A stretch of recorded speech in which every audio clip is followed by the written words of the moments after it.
तो नमस्कार प्यारे बच्चों, कैसे हो आप सभी। स्वागत है आज के इस बेहतरीन से क्लास में दोस्त। और आज के क्लास में हम लोग सिर्फ 5 नंबर का एक क्वेश्चन करने वाले हैं।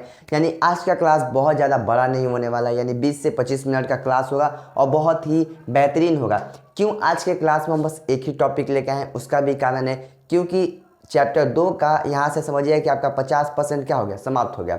अब यहाँ से इसके आगे जो चलेगा वो हमारा किस पे चलेगा, धारिता के यानी संधारित्र के बारे में। किसके, संधारित्र के संयोजन के बारे में, यानी कि श्रेणी क्रम संयोजन क्या होता है, समांतर क्रम संयोजन क्या होता है, इसके बारे में हम लोग अब इस टॉपिक के बाद से पढ़ेंगे। इसलिए आज के क्लास में हम लोग 5 नंबर का, सिर्फ 5 नंबर का क्वेश्चन करेंगे, ठीक है। और धीरे धीरे चलेंगे, एकदम सिखा दिया जाएगा बाबू, एकदम पूरा सिखा दिया जाएगा, ठीक है। तो उससे पहले हम चाहते हैं कि आप लोग क्लास को क्या करें, शेयर कर दें और फटाफट अपने दोस्तों और मित्रों के पास क्लास को शेयर कर दें। फिर हम क्या करते हैं, क्लास को स्टार्ट करते हैं, ठीक है। चलिए, अब बहुत ही यह बेहतरीन क्वेश्चन है, अपने आप में ये क्या कहते हैं, VVI क्वेश्चन है, ठीक है। तो चलिए स्टार्ट करते हैं, ज़्यादा विलंब ना करते हुए। आपका काम है क्लास को शेयर करना और साथ में अभी तक व्हाट्सअप चैनल से नहीं जुड़े हैं तो जाके वहाँ पे ज्वाइन हो जाइए, ठीक है। चलिए स्टार्ट करते हैं। क्वेश्चन क्या है, क्वेश्चन आपका बहुत ही बेहतरीन है कि किसी बेलनाकार संधारित्र के चलते धारिता का क्या निकालना है, व्यंजक निकालना है। मिश्रित के चलते निकाल लिए, गोलीय के चलते निकाल लिए और लास्ट है हमारा क्या, बेलनाकार। क्या है, बेलनाकार। क्या है, किसी, साथ साथ कॉपी कलम निकाल लीजिएगा, किसी, चलो लिखते हैं यहाँ पर, बेलन, किसी बेलनाकार संधारित्र। बहुत इजी है लेकिन है 5 नंबर क्वेश्चन। किसी बेलनाकार संधारित्र की धारिता का व्यंजक प्राप्त करें या सूत्र निकाले, व्यंजक प्राप्त करें या सूत्र निकाले, व्यंजक प्राप्त करें। क्लियर है, बेशक। तो ये हमारा प्यारा सा बेहतरीन सा क्वेश्चन है दोस्त, और इसको हम बहुत ही बेहतरीन तरीके से करेंगे। आपने समझ लिए, एक एक चीज़ आपको समझ आएगा, एक भी ऐसा पॉइंट नहीं होगा जो इसमें नहीं समझ आएगा। और जो बच्चे कल का क्लास नहीं किए हैं उनको थोड़ा, या कल का या परसों का क्लास नहीं किए, थोड़ा मोड़ा दिक्कत हो सकता है, क्योंकि यहाँ पे विद्युत प्रेरण जो विधि होती है इसमें यूज होंगी भैया, इस वाले क्वेश्चन में या अगले वाले क्वेश्चन में हम लोग यूज किए हैं। गोलीय के चलते या मिश्रित यौगिक के चलते भी यूज किए, तो इसमें भी यूज होगा। देखो बेलनाकार, यहाँ पे हम 2 बेलन लेंगे। क्या, 2 बेलन लेंगे। कैसे लेंगे, तो एक बेलन के अंदर दूसरा बेलन लेंगे, ठीक है। एक बेलन के अंदर, अच्छा थोड़ा देर के लिए मान लो क्या, ये हमारा क्या है, बेलन है। थोड़ा देर के लिए मान लो क्या है, बेलन है। एक ये बेलन हो गया, इसके अंदर इसको भी मान लो बेलन है। तो इस प्रकार से ये बेलन रखा हुआ है, इसके अंदर 2 बेलन है, इसको मान लो बेलन है और इसके अंदर एक और बेलन रखा हुआ है। उस प्रकार से हमें चित्र बनाना है, क्लियर है। और जो अंदर वाला आवेश है, बेलन है, उस पर कैसा चार्ज है, प्लस चार्ज है। और मालूम है कि जब इस पे प्लस चार्ज है तो विद्युत प्रेरण के कारण ये जो वाला बाहर वाला बेलन है, बाहर वाला बेलन, इस पर कैसे चार्ज आएगा, माइनस चार्ज आएगा। और इसके बाहरी सतह पे कैसे चार्ज आ जाएगा, प्लस चार्ज। तो इसको हम क्या करेंगे, अर्थिंग से जोड़ देंगे तो क्या हो जाएगा, बस हमारा हो जाएगा। तो बस इसी को बनाना है। चलो इसको बनाते हैं। हम चाहते हैं कि ब्लू कलर ले लिया जाए। क्या, ब्लू कलर। अब पहले क्या करते हैं, एक बेलन बनाते हैं इस प्रकार से, ठीक है। इस प्रकार से एक बेलन बनाते हैं, क्लियर है। हाँ चलो,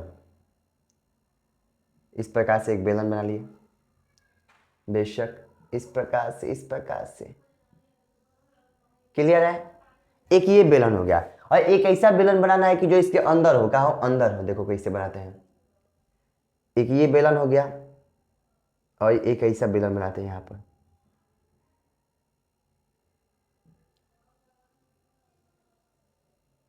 क्लियर है। चलो हो गया। हाँ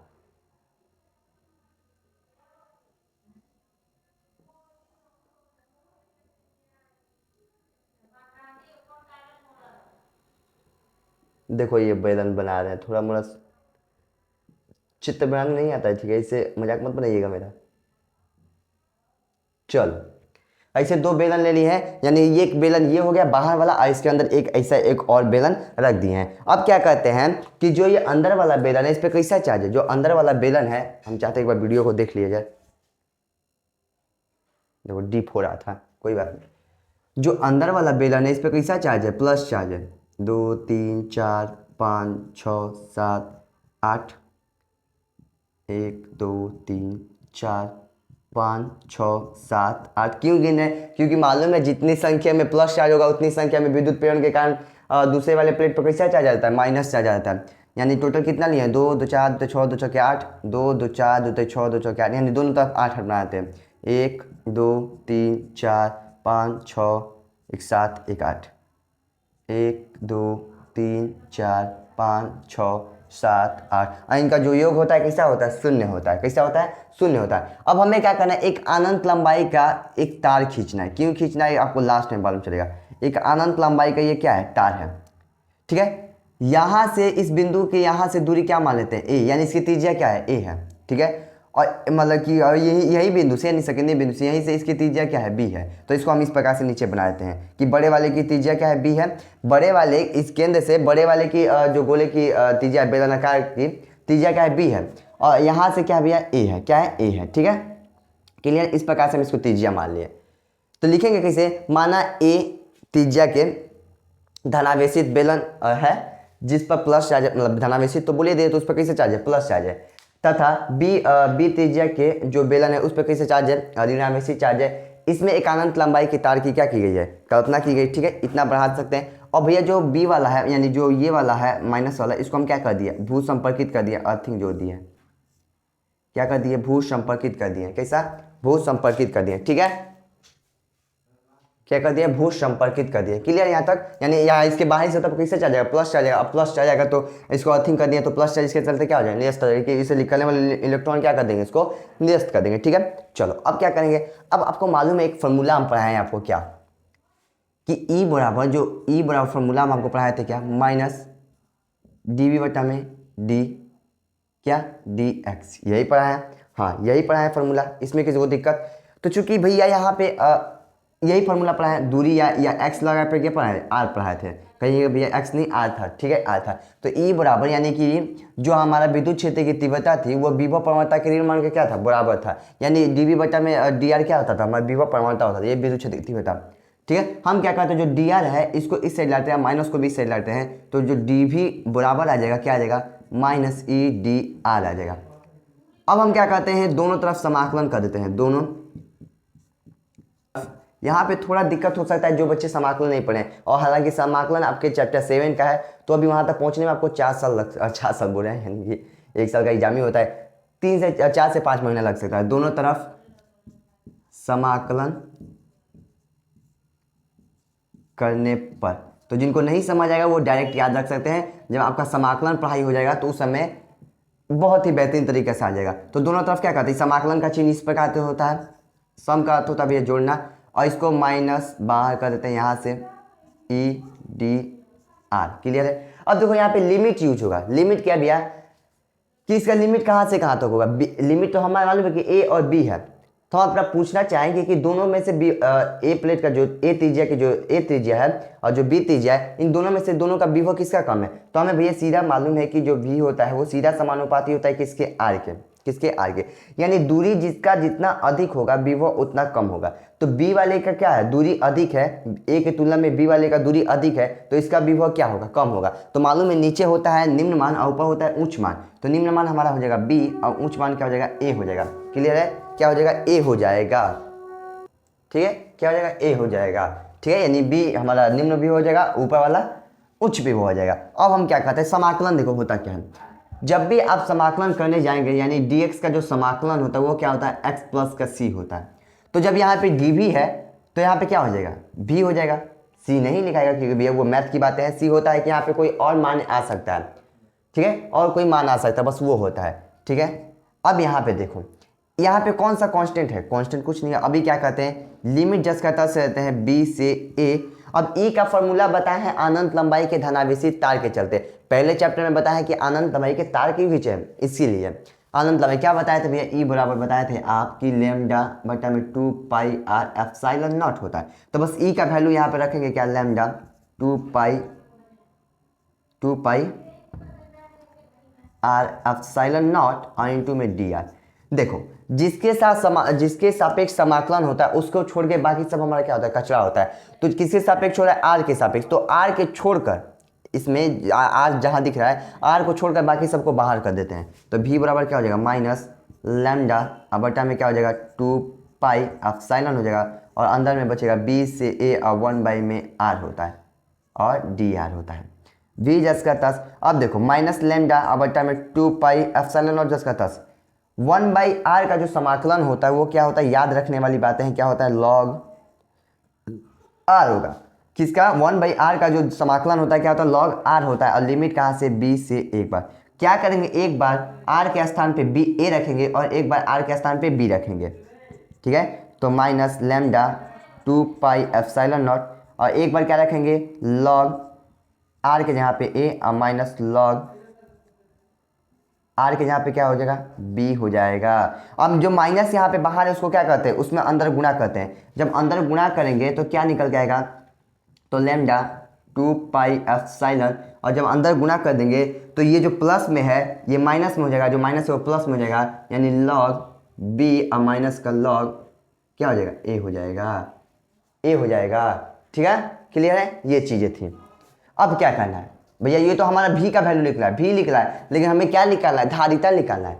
ये तो हमारा विभव का वैल्यू लिख रहा है, धारिता निकालना है। तो धारिता का फॉर्मूला क्या होता है, धारिता, धारिता की बात की जाए, धारिता की फॉर्मूला की बात की जाए तो वो होता है q बाई में v होता है। तो c बराबर q जस का तस v का वैल्यू क्या है, v का वैल्यू क्या है, तो भैया बोलिएगा v का वैल्यू कितना है, v का वैल्यू कितना है, तो वो है हमारा लैम्डा बटा में 2 पाई एप्सिलॉन नॉट और इसके अंदर में कोष्ठ में क्या है, तो वो है हमारा log b माइनस का log a, क्या है log a। इसमें सिर्फ फार्मूला और कुछ नहीं है, यहाँ पे इतने सारे फार्मूले यूज हो रहे हैं कि हम आपको क्या बताएं, लिखवाने जाएंगे तो बहुत ज़्यादा लिखवा सकते हैं इसमें। ठीक है, चलो अब ध्यान देना है लैम्डा का फॉर्मूला क्या होता है। तो भैया लैम्डा का फॉर्मूला पढ़ा है पहला चैप्टर से कि क्यू बटा में क्या होता है, रेखा पर फैला हुआ आवेश और बटा में लंबाई होता है। तो हमें लैम्डा का फॉर्मूला चाहिए तो क्यू बटा क्या हो जाएगा एल हो जाएगा। तो बस क्या लिखते हैं क्यू और लैम्डा के स्थान पे क्या लिखेंगे क्यू और बटा में क्या हो जाएगा एल, यानी कि 2 पाई एप्सिलॉन नॉट एल। अब ध्यान देना है कि जब log a और माइनस log b का जो फॉर्मूला होता है वो होता है हमारा log b बटा में क्या होता है m होता है। देखो यहाँ पे समझो log जो m बटा n का फॉर्मूला होता है वो होता है log m माइनस का log n होता है। ये फॉर्मूला होता है, याद रखना। देखो इसमें सिर्फ फॉर्मूला का यूज हो रहा है, कुछ नहीं। तो क्या इसके स्थान पे हम ये नहीं लिख सकते हैं क्या, हाँ log b बाई में क्या हो जाएगा a हो जाएगा, क्या हो जाएगा a हो जाएगा। और q से q क्या हो जाएगा खत्म हो जाएगा, बचेगा क्या हमारा, जो चीज़ें नीचे ऊपर चला जाएंगे तो बचेगा 2 पाई एप्सिलॉन l और बटा में क्या हो जाएगा log b बाई a। ठीक है, b बाई a। ठीक है, एक तो हमारा ये हो गया। लेकिन इसी को अगर बोल दे कि जो ये log जो है ये कौन सा बेस में, e बेस में है, और इसी को 10 बेस में परिवर्तित करने के लिए आ जाए तो तब क्या हो जाएगा, तो c बराबर तब हो जाएगा आपका 2 पाई एप्सिलॉन नॉट l और हो जाएगा 2.303 log 10 b बाई में a। अब देखो यहाँ पे दिक्कत क्या हो सकती है, आपने अगर घातांक का नियम नहीं पढ़ा है तो दिक्कत हो सकता है, समाकलन नहीं पढ़े हैं तो दिक्कत हो सकता है। ठीक है, और आप लॉग का नियम नहीं पढ़े हैं तो दिक्कत हो सकता है। तो भैया ये सब का सोल्यूशन क्या है, सोल्यूशन है ये जो क्वेश्चन है आपको तब समझ आएगा जब आप इन नियमों को पढ़ लेंगे। इन नियमों का कब पढ़ेंगे, तो भैया समाकलन आपको पढ़ना है मैथ में चैप्टर 7 में। घटांक ये तो आपका बेसिक चीज़ें हैं जो आपको लो लेवल में पढ़ना होता है। ठीक है, तो चलो एक बार हम चाहते हैं इसको फिर से समझा दें। क्या है, किसी बेलनाकार संधारित्र की धारिता का व्यंजक प्राप्त करें। ठीक है, हमारा क्वेश्चन निकल के आ गया, क्या निकालना था, लेकिन एक बार फिर से इसको रिपीट करते हैं। देखो दो बेलन लिए, एक बेलन ये हो गया, समझो इसके अंदर एक और बेलन रखा हुआ है। ठीक है, क्या रखा हुआ है, एक और बेलन है, जिससे हम इसको मान लेते हैं बेलन है और इसके अंदर इसको भी बेलन मान लेते हैं और इसके अंदर इस प्रकार से रखा है। अंदर वाले को प्लस चार्ज दिए तो बाहर वाला कैसा चार्ज हो जाएगा, माइनस चार्ज होगा। किसके कारण, विद्युत प्रेरण विधि के कारण हो जाएगा। ठीक है, और जो बाहर वाला बेलन है इसको हम क्या कर दें, भू संपर्कित कर दें, जिसके चलते ये जो बाहर वाले सतह पर प्लस चार्ज आता है वो क्या होगा, इसके चलते क्या निरस्त हो जाएगा, इसलिए हम इसको और ज़्यादा आवेश दे सकते हैं। ठीक है, अंदर और ज़्यादा बेलन अपने अंदर आवेश को संग्रहित कर सकता है। हमने एक बेलन की कल्पना कर ली है भैया, यहाँ से बड़े वाले की त्रिज्या b मान लिए और इसी केंद्र से छोटे वाले की त्रिज्या को क्या मान लिए, छोटे वाले त्रिज्या को क्या मान लिए, a मान लिए। क्लियर है। अब हम यहाँ से क्वेश्चन पूछना चाहेंगे आपसे कि इन दोनों में से विभव किसका कम होगा, तो बोलिएगा भैया जिसका दूरी कम होगा उसका विभव ज़्यादा होगा, क्योंकि हमें संबंध मालूम है कि कैसा संबंध होता है कि भी व्युत्क्रमानुपाती होता है आर के। जब आर का मान बढ़ेगा तो विभव का मान क्या हो जाएगा, कम हो जाएगा। इससे हमने पता चला। तो देखो हमने पढ़ा है कि ई बराबर सूत्र होता है माइनस डी वी बटा में डी आर, यानी जो विद्युत क्षेत्र की तीव्रता होती है वो विभव प्रवणता के ऋण मान के बराबर होता है। पहले चैप्टर का सब चीज यूज हो रहा है, इसलिए बोलते हैं पीछे की चीजें रिवीजन करते चलो। डीवी को देखो, डीवी को यहीं पे रहने देते हैं, डी आर को इस साइड लाते हैं और माइनस को भी इस साइड लाते हैं, यानी कि डीवी बराबर क्या हो जाएगा, माइनस के ई डी आर हो जाएगा। अब दोनों तरफ समाकलन कर देते हैं, दोनों तरफ समाकलन कर देते हैं, और जब इसका समाकलन करेंगे तो ये क्या हो जाएगा, डीवी और इसका समाकलन इस प्रकार से चिन्ह होता है।